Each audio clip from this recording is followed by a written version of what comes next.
Mesdames et messieurs, bienvenue dans ce JDN de ce mercredi 26 décembre 2018 et tout de suite les titres.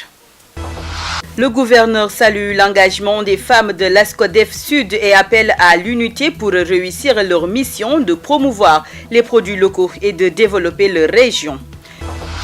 Vente de terrain et occupation des espaces, le préfet de Ziguinchor dépoussière son ancien arrêté et invite la municipalité à mettre en œuvre les recommandations contenues dans le document.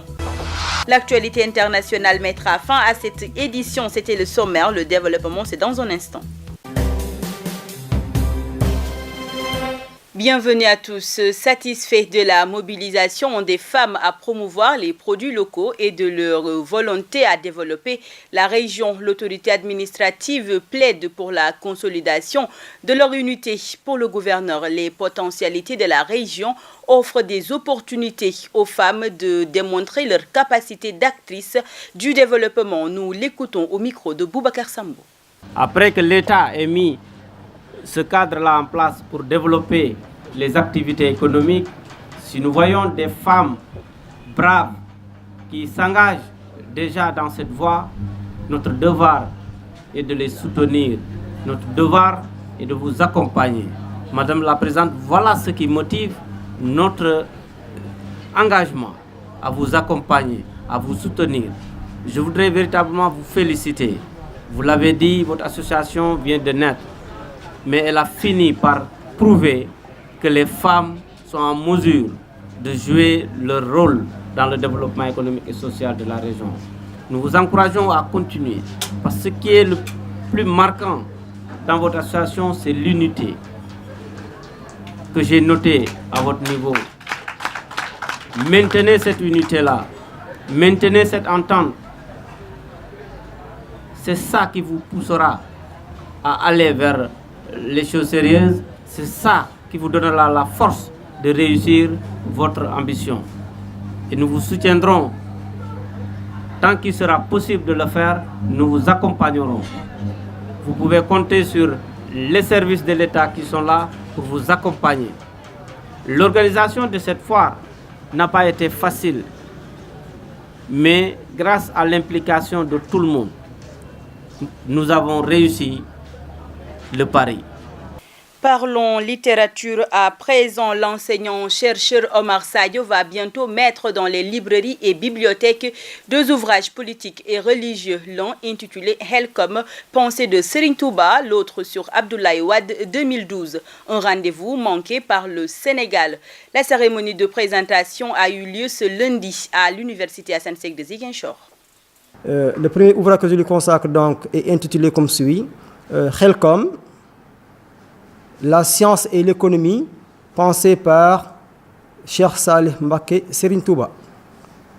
Et dans cet ouvrage, je reviens un tout petit peu dans la dimension scientifique, fondée sur l'islam, l'enseignement coranique, mais au-delà sur la connaissance moderne, n'est-ce pas, la construction d'un homme achevé, d'un type d'homme imbu de science, mais également à côté, n'est-ce pas, le fondement économique, n'est-ce pas, de ce projet Helcom, n'est-ce pas, sous-tendu par l'agriculture, les deux mis à côté, Hel signifiant la science, comme du Wolof comme signifiant l'économie, donc à partir de l'agriculture. Ces deux-là mis à côté, donc permet, n'est-ce pas, d'abord de créer un type d'homme averti pour le développement au Sénégal, en Afrique et au-delà à l'universel, Serigne Touba.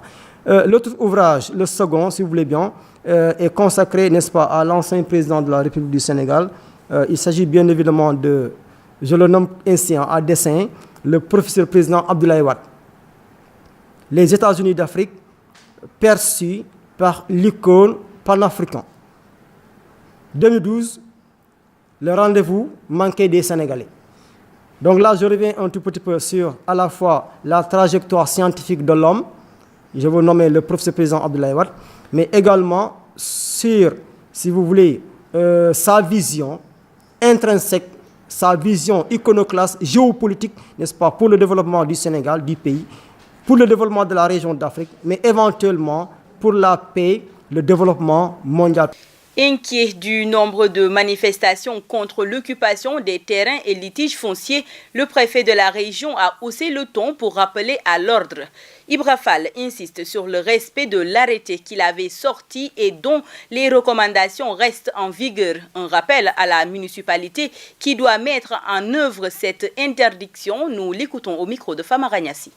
Pour les nécessités de préserver l'ordre public, j'ai pris un arrêté à titre conservatoire pour ordonner la suspension de toute activité foncière sur ces réserves-là. Qu'elles soient des réserves vierges de tout projet dans le futur, ou bien qu'ils soient des réserves destinées à un équipement collectif. L'arrêté-là concernait toutes ces réserves-là, destinées à des équipements collectifs, destinées à des espaces verts, etc.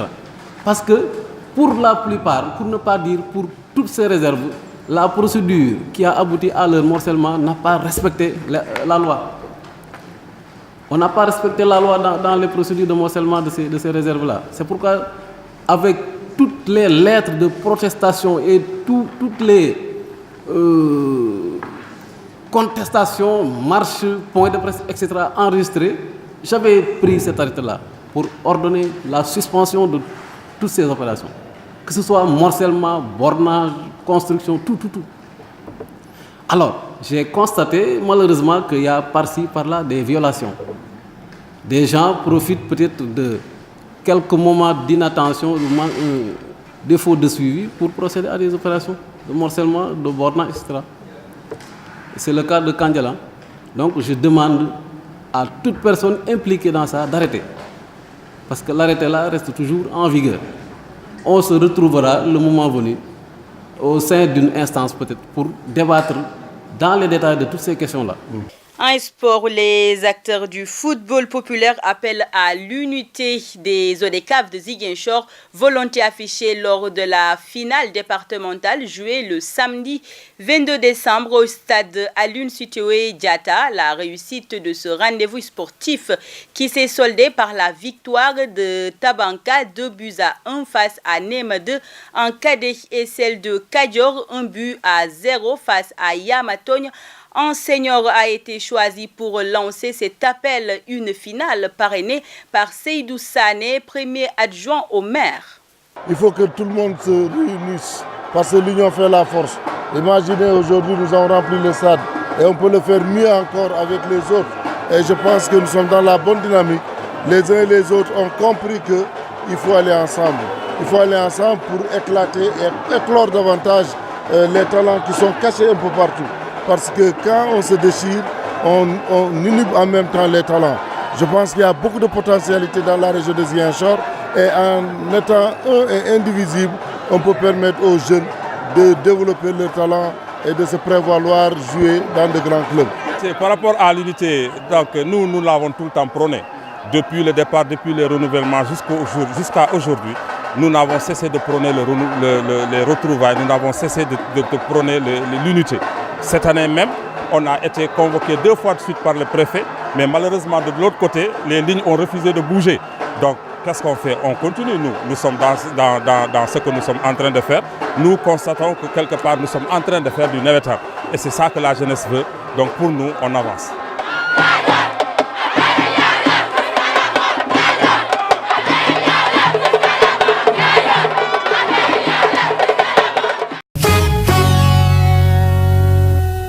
Vous l'avez compris, nous passons à l'actualité internationale. Aux États-Unis, décès d'un jeune migrant de 8 ans, puis en Indonésie, la crainte d'un nouveau tsunami crée la panique et la crise sanitaire menace.